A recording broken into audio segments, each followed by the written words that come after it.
Alright, welcome to another day of Ether Raids. We're taking a match here against New Jeans, I guess. This is a rematch, and this is going to be another Marth showcase, I guess. Marth is, again, he's just that guy. Really,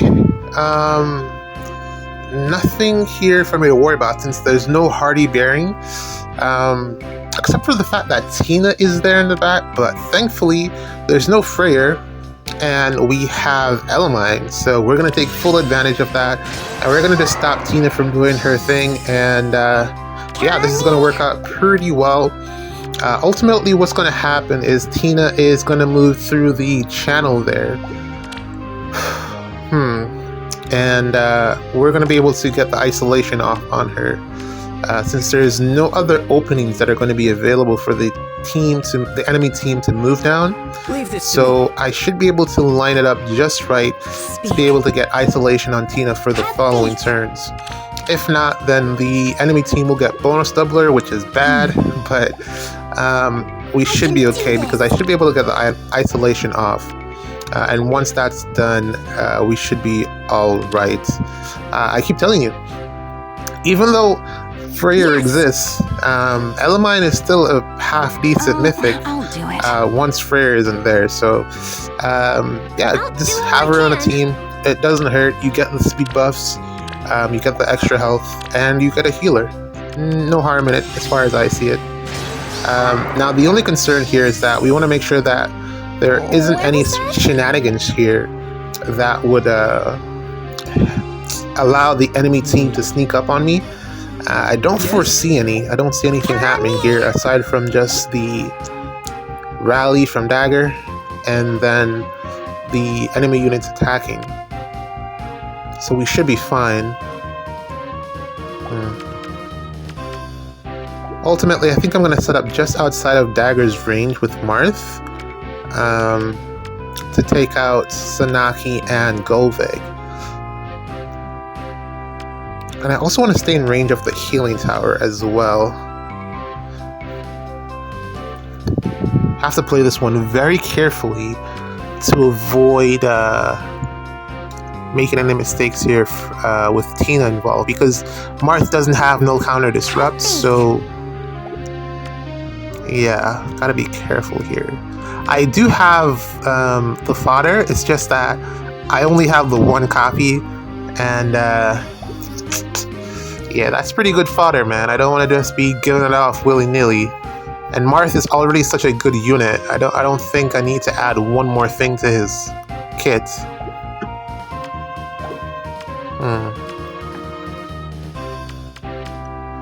Okay, yeah, this is the maximum range of the team. The enemy team here. 1, 2, low res. And in the meantime, we'll make our way to the pots, and we should be okay from there. Yes. Alright, so the setup here, I'm going to go ahead and do my thing, and we should be okay. I'm going to give Marth Hexblade as well, because why not? Close your eyes. Just for the fun of it, and get going. We could also set up outside of the range of Ploy, which does neutralize a lot of the things that Marth is going to have, but at the end of the day, he's still going to be able to hit hard enough to take out both Sanaki and Golveg. So yeah, no problems there. We're going to move Elamine to the only lane that the enemy can come down, which is the middle row right there. Even though that will get her afflicted, but well, no, she has Phantom Res, so she'll be able to avoid the ploy status. However, Eliwood will get hit, which is fine. I do have the required amount of status buffs to be able to meet the Vantage check.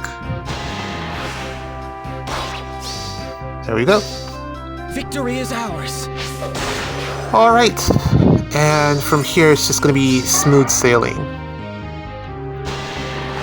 Man, that's a lot of damage. You really need, if you had Hardy Berry there, I'd be dead. But I probably would have set it up differently in any case. But man, that's a lot of damage. And there we go. We got the isolation once more. It would have been a little bit difficult if she didn't move, but she did move, which I expected. So we're good here. I'm not quite sure how the enemy team is going to move this turn, what actions they will take, but I do want to at least get out Dagger. We want to avoid Tina again because no Hardy Bearing, no Null Counter Disrupt. I am faster, I think, but it doesn't matter because sweep effects. So we don't want to underestimate Tina at all. I'm not gonna lie, I've been having a lot of fun with bonus for Mortis. He is so tanky, man. I really enjoy his bonus seasons. And I look forward to more to come. I think there's gonna be bonus season 7 or something in the next Chaos season, so definitely I'm probably going to be considering running him in some capacity. I think this should be fine. I can do this. I think Dagger will come down, so we should be able to get Dagger at least. That aside, things in Fire Emblem.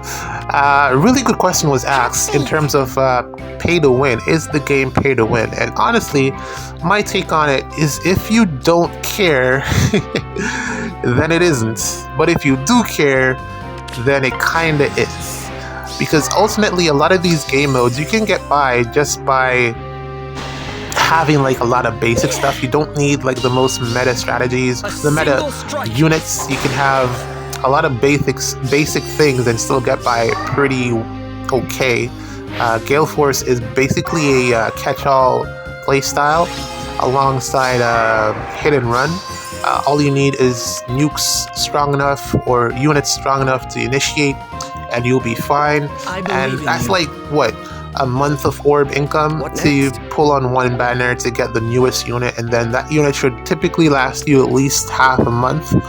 Until a new armored unit comes out or until a new armored skill comes out that really changes the game. And then the majority of the game is really just knowing the AI and knowing what to expect. So I'd probably disagree that the game is pay to win.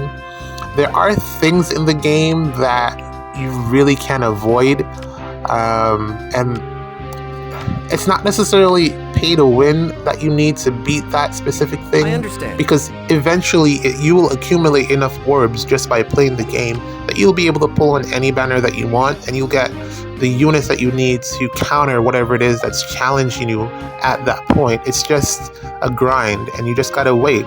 A lot of the reasons why, or one of the main reasons why people say the game is pay to win is because they don't have the patience to wait for the meta to change. There's a lot of FOMO. They don't have the patience to wait for their barracks to catch up with the changes in the meta. The meta changes like at least every 3 to 4 months so far that I've seen, which is enough time for you to get enough orbs to get something to help you out, even if it is that. And in a lot of cases, you don't even actually need to make any adjustments to the latest change in the meta because your units were already good enough to contend with whatever that change was. A lot of times the change in the meta isn't super significant for you to just swap out all your units. There's spikes that we get, things like the winter banner that just happened that really just shook everything up. And then there's summer Valentine's Leon that just came out that really does impact how you play the game. But you can still like go about it just as you would regardless of these new introductions. And again, you are going to catch up to the power scaling or the power spike that just happened. Just give yourself time. And most people that play this game don't have the time or the patience, or don't want to give themselves the time to catch up to where the game is at, and they just want to play and get to rank 1 like everyone else, which is kind of like not even the goal of the game. I think the goal of the game is really just to make, like, if you look at something like Ether raids, it's really just to make a defense that is good and beat everyone else's defense. And you eventually learn how to do that over time. Basically, just learn the game mechanics is what Ether raids boils down to. That can result in you finishing in rank 1 or finishing very high. Well, it doesn't necessarily, unless you have. That's why I was saying it's only pay to win if you care, because if you want to finish rank 1 in a game mode like Ether raids, then you probably need the high scoring mythics. But eventually you will get the high scoring mythics just by pulling on banners over time. That's really all that it is. You just keep going. The longer that you play the game, the more likely it is that you'll have a plus 10 mythic. That's how I've gotten this Barth. Like, I got my last copy off just a random skills banner. Yes? I was like, well, cool, look at that. And these things just happen. You just keep playing and your luck will eventually come in. 9 times out of 10. But then you look at game modes like Summoner Duels, and that's probably where I think it's a little bit pay to win. I think in terms of like just having some type of any type of competitive aspect of a game is going to require some amount of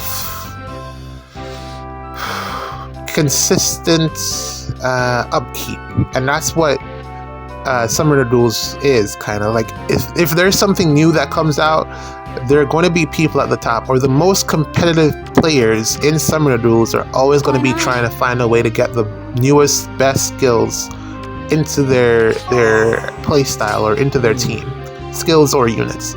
And that's really what makes Summoner Duels so pay to win in a way, because it's so competitive. The more competitive of a player that you are, the more likely you are to spend money on the game. If you don't care about Summoner Duels, like, honestly, you're not going to spend any money on it. You probably just try to get one win and then, back out.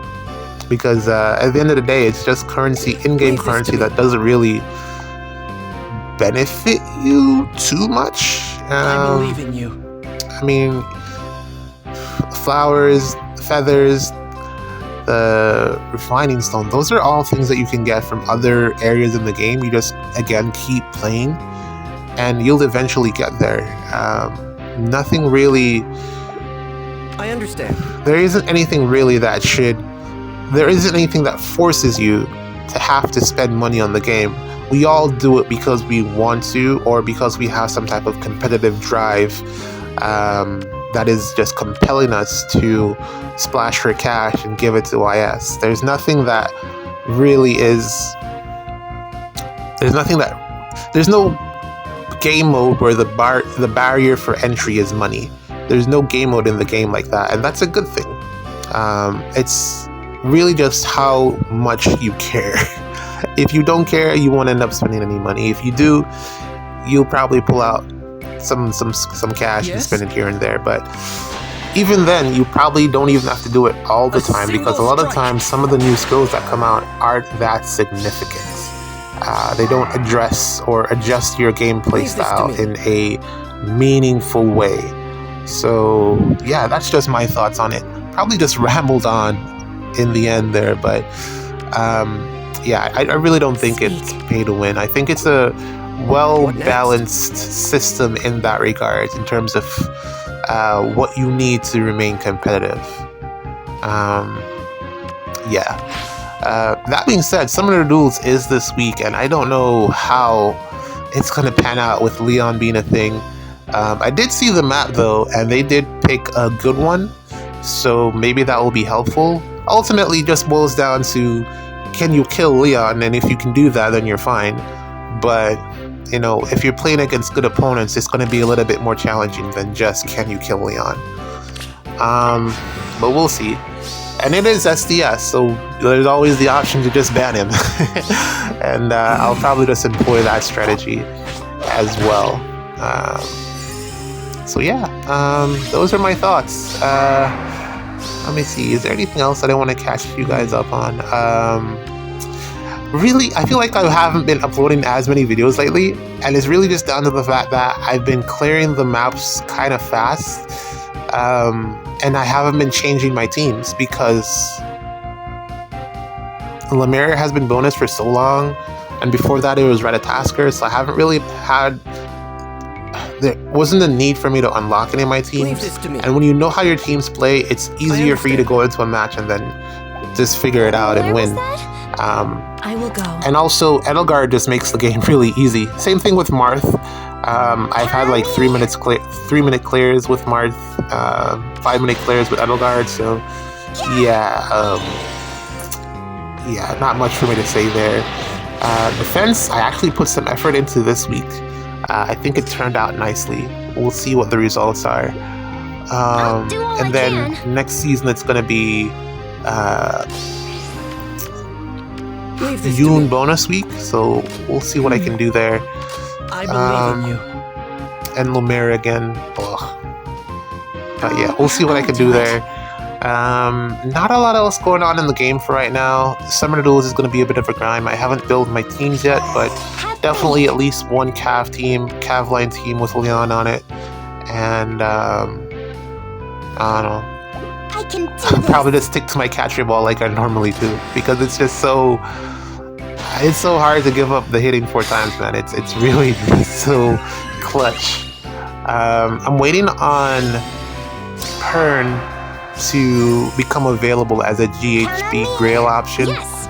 because I do want to invest into that unit. I have a couple of skills available to fodder to Close him your when he eyes. does come into the I pool. can do this. I think he's really good. He's a really good merge project. Faith. Aside from that, Myrrh has been fantastic so far. Very surprised at how tanky she is, but again, these are bonus stats and the extra health does help. But we'll see where that goes. GG's. See you in the next